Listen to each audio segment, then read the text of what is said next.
मेरे दोस्तों, इंसान को कुल अकल भी मिल जाए तो फिर भी अल्लाह की हिकमत का वो इहाता नहीं कर सकता। रब्बे करीम को ज़्यादा पता है कि हमारे लिए कौन सी चीज़ बेहतर है और कौन सी चीज़ हमारे लिए नुकसान का बाइस है। अल्लाह तबारक व तआला की हिकमत ये चाहती है कि मेरे बंदे परेशान ना हो।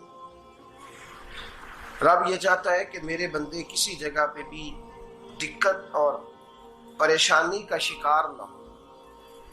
तो अल्लाह तबारक व तआला ने राहे एतदाल इख्तियार करने का हुक्म इरशाद फरमाया कि तुम एतदाल के रस्तों पे चलो, मोतदल जिंदगी गुजारो, अफरातो तफरीद से बचो।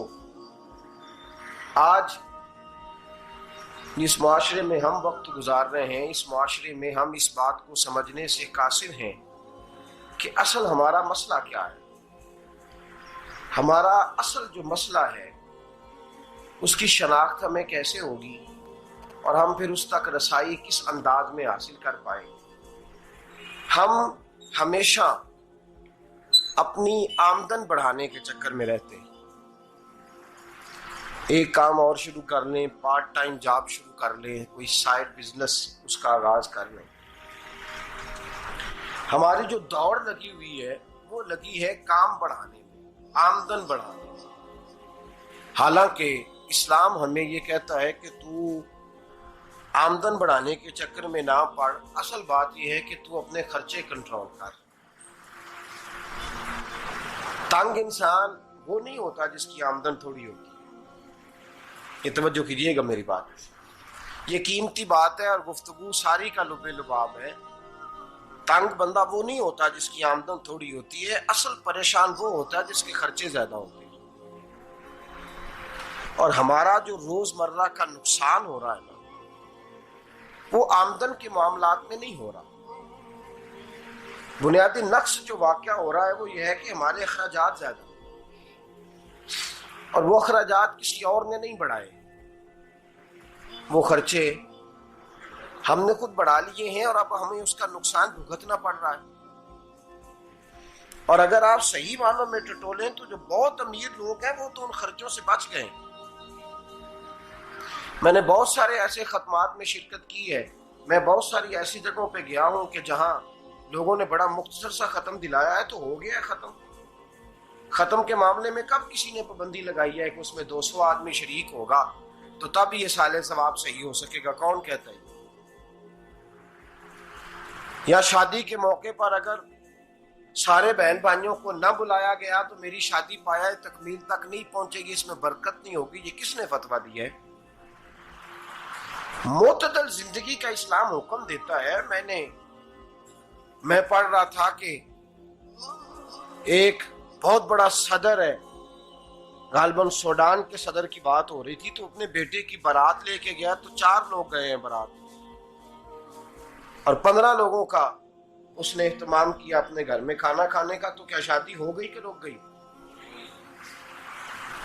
तो भाई राग अलापना इस बात का कि बड़ी परेशानी है, कोई साइड बिजनेस शुरू किया जाए फलान जगह फलान जगह फलान जगह। तो असल मामला ये है कि पहले एक बंदा कमाता है तो फिर भी घर ही चलता है, फिर बड़ा बेटा साथ शामिल होता है तो फिर भी घर ही चलता है, फिर मंझला बेटा शामिल होता है तो फिर भी घर ही चलता है।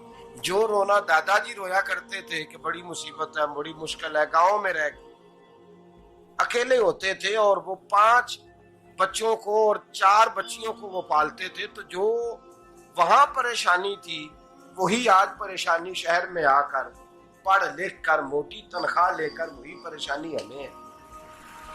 तो मैं जिस नतीजे पे पहुंचा हूं इसको पढ़ के, कुरान मजीद की चंद आयात को देखकर और इस मफहूम की जो हदीसें कुतुब हदीस में पाई जाती हैं और हमारे बुजुर्गों ने हमें जो मिजाज इस हवाले से दिया है, मैं इस नतीजे पे पहुंचा हूं कि मसला आमदन का नहीं, मसला खर्चे का है। हमारे खर्चे बुनियादी तौर पर ज्यादा, और अगर फिर हम ज्यादा बोझ खवातीन पे डालते हैं कि वो मुतालबे ज्यादा करती हैं। और अगर आप मुझसे पूछें तो खवातीन की भी अगर किसी जगह कोई आदत खराब होती है तो उसमें असल किरदार उसका होता है जो वो आदत खराब तो क्यों अपने गले से उतार के आप किसी के गले में बात डालने के चक्कर में हैं? वो खवातीन की तबीयत नहीं ऐसी है। असल बात यह है कि हमने आदत डाली है, हमने ये मिजाज उनको दिया है तो उनका बना है, न कैसे बन सकता।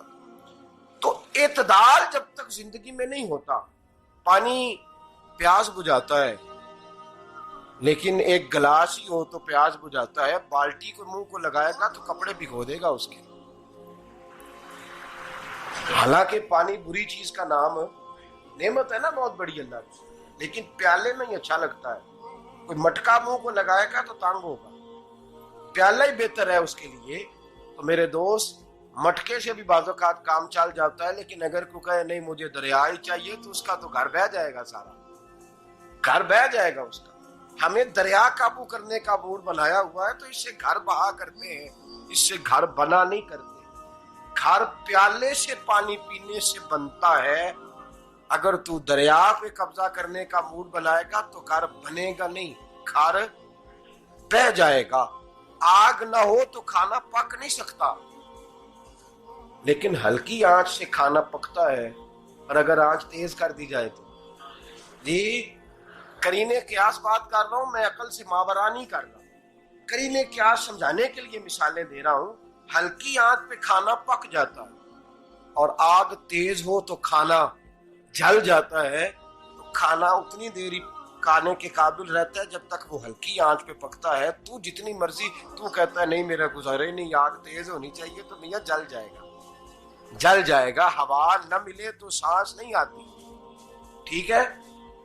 ऑक्सीजन ना हो तो सांस, हवा ना चले तो गुजारा नहीं होता। लेकिन अगर तेज जले ना,